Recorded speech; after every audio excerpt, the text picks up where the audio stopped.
यतिवृषभ आचार्य महाराज ने श्री तिलोपनिषद में कुल देवता का वर्णन किया है और उन्होंने देवताओं के संबंध में कहा कि देवता सम्यक दृष्टि मिथ्या दृष्टि दोनों होते। गृहीत मिथ्यात्व वहां नहीं होता। सभी अरहंत भगवान के मंदिर की ही पूजा करते हैं।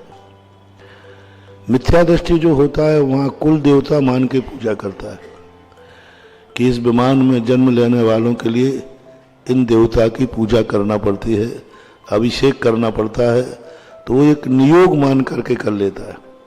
और जो सम्यक दृष्टि है उन्हीं भगवान के उन्हीं मंदिर की आराधना आराध्य देव मान के करता है। व्यवहार में भी ऐसा आता है, 3 प्रकार के देव होते हैं, कुल देव, इष्ट देव और आराध्य देव।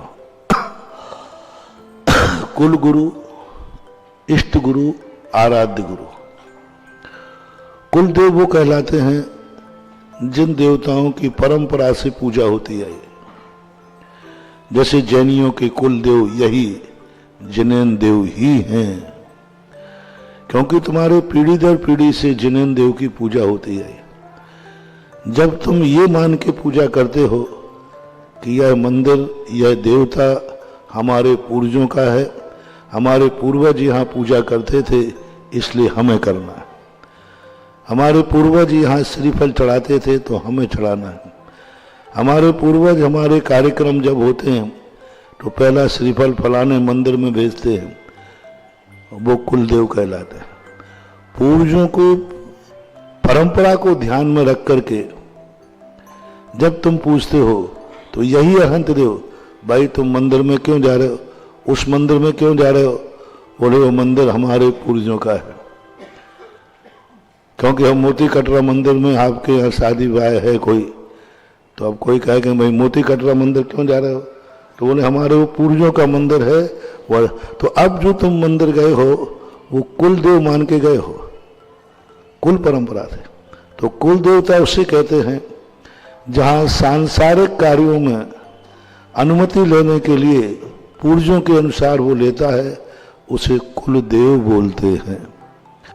ये परंपराएं आपके यहाँ हैं तो वो कुल देव कहलाते हैं। आपको कोई मतलब नहीं सच्चे हैं खोटे हैं कैसे, हमें कोई, हमारी कुल परंपरा है। पर जैनियों के कुल देव जिनेन्द्र देव ही हैं।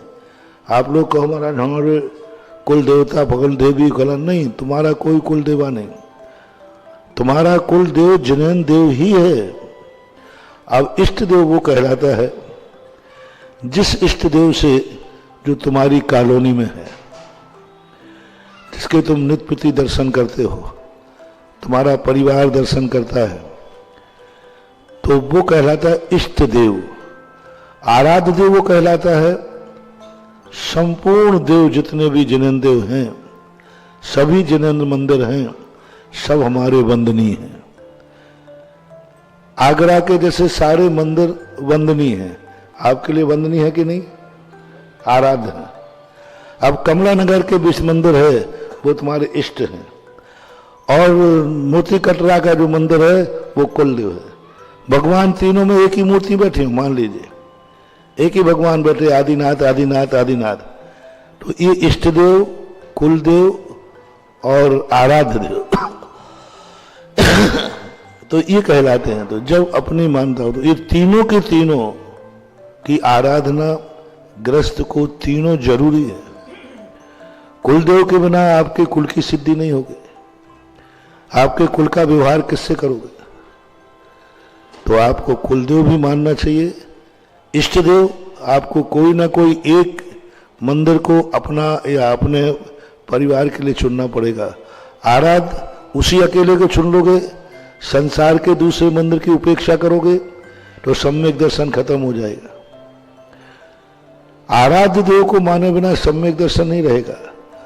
कुल देव को मानने वाला मिथ्या दृष्टि हो सकता है, इष्ट देव को मानने वाला मिथ्या दृष्टि हो सकता है, लेकिन आराध्य देव को मानने वाला मिथ्या दृष्टि नहीं हो सकता।